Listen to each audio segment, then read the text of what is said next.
video, I'm going to carry on talking about the benefits that are derived from blessing other people without any means of reciprocation. What are the benefits? Eventually, it starts to feel really nice to be nicer to others than they are to us. And it becomes even a bit intoxicating. Eventually, you forget that there is any other way to be. Enlightenment is not when you choose to love, it's when you have no other choice but to love others without any conditions attached. And you look at people who are so touched by your love and you go, you know why they're impressed? Because they think that they have choices. Because they actually have choices, rather. They have options other than love at their disposal, whereas I don't. I have no other choice other than to love other people no matter how they treat me. If someone is not nice to you, take it and wait to see if there's more to come. When they're done, offer them a compliment and thank them. Eventually, you will discover that you could take anyone's verbal barrage. You know who can't endure such a thing? The one giving it out. The one giving it out is destroying themselves. The one who knows how to take isn't even affected by it. Once you take it, there's only positivity that can be absorbed thereafter. Positivity which can be absorbed in your emotional bank account. And to rectify the balance in every heart. And at that point, when you're able to rectify your balance, no one could ever touch you ever again. That doesn't mean that you're not affected. Let me be clear. But it's just like when someone walks up to you and scares you, they go, boo! The body might respond viscerally, but that's as far as it goes. On the inside, you're not shaken, and life could only take away from you what you don't need, so why not allow it to be?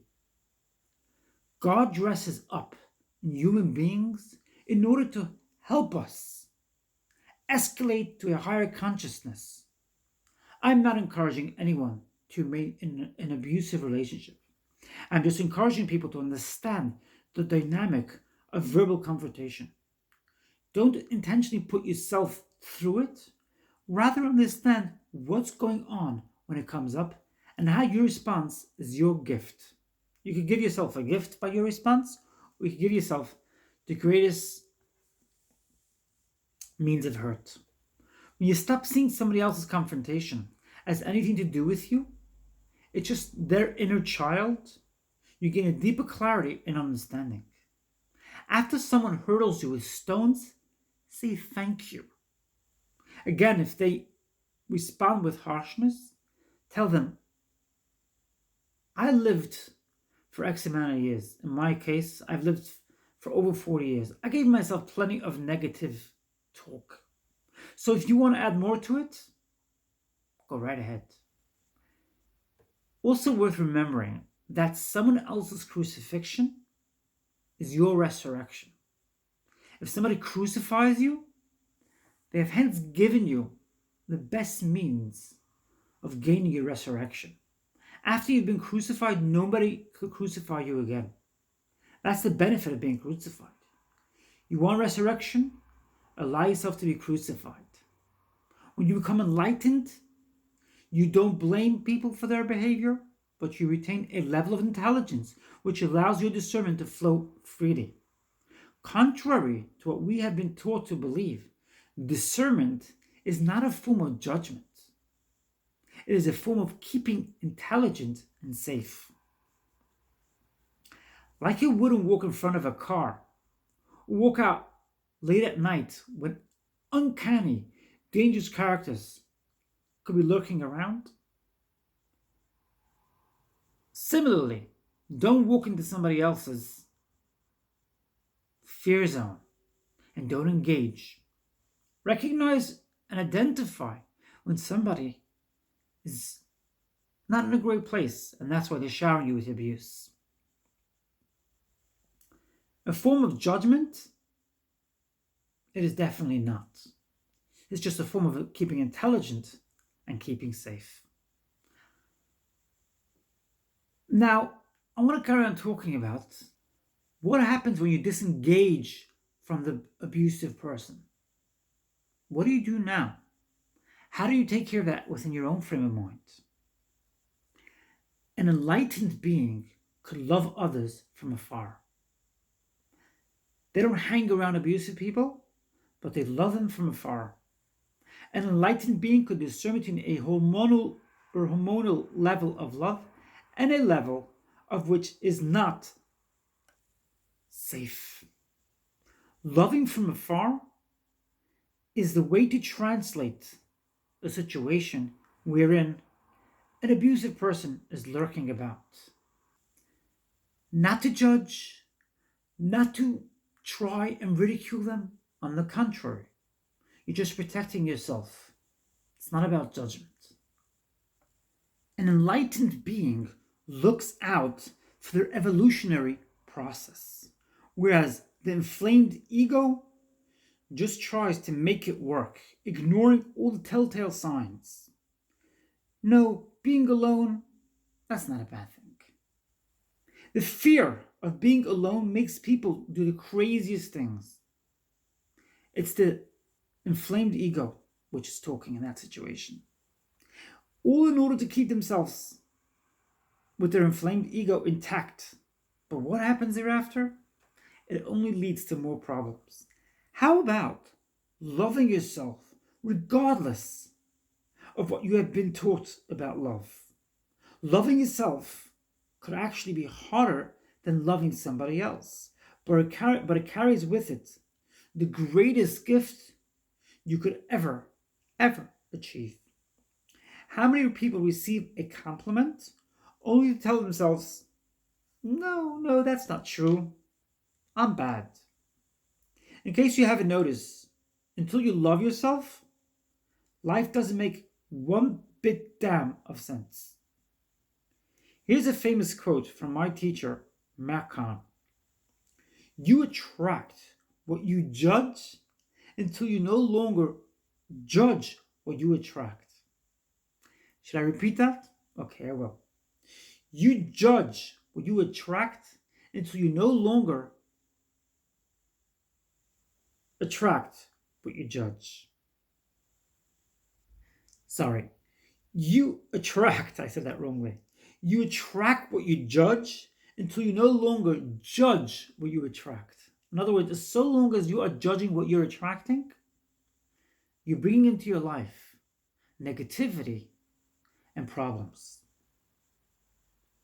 When you like yourself, you attract like-minded people who reflect that back to you. Sorry to break it to you, but it doesn't happen any other way. Last year, actually, I think it's over, yeah, I think it was 2018, a film came out called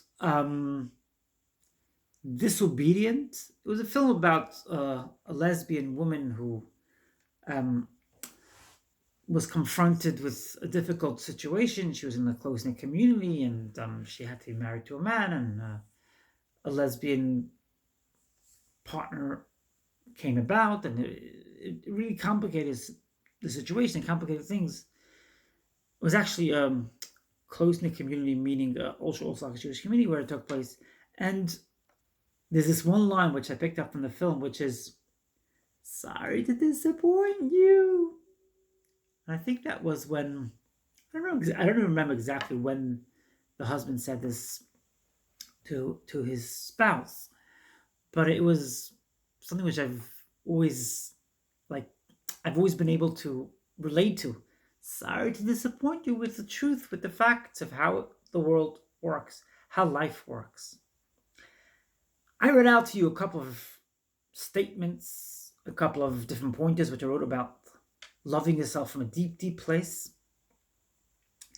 It's a powerful message I delivered today. It's about the benefits which are derived when you love yourself from a deep place and how you could actually remain intact. You could actually remain intact after somebody hurdles you with abuse. I've said this before, and that is that I've been broken beyond repair, and the only way I know how to repair myself is by self love. Today, I spent a lot of time loving myself. I spent a lot of time hugging myself. Why did I fast for 3 days, you may be wondering? Why do I do these fasts? It's about self love. My body's feeding to me from its internal organs. I'm feeding to my body from the internal parts of my being.